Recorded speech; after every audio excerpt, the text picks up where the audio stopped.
ময়মনসিংহে ৩ দফা দাবি আদায়ের জন্য রেলপথ অবরোধ করেছে বাংলাদেশ কৃষি বিশ্ববিদ্যালয়ের শিক্ষার্থীরা। অবরোধের খোঁজ খবর রাখছেন সহকর্মী বাবুল হোসেন।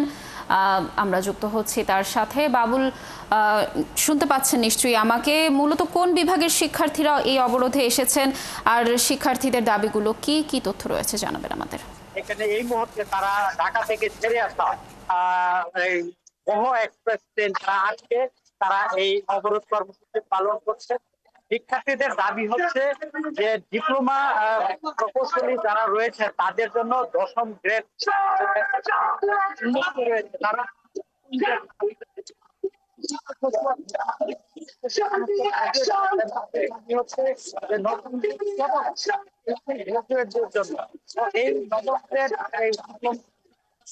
এই মূলত তারা এই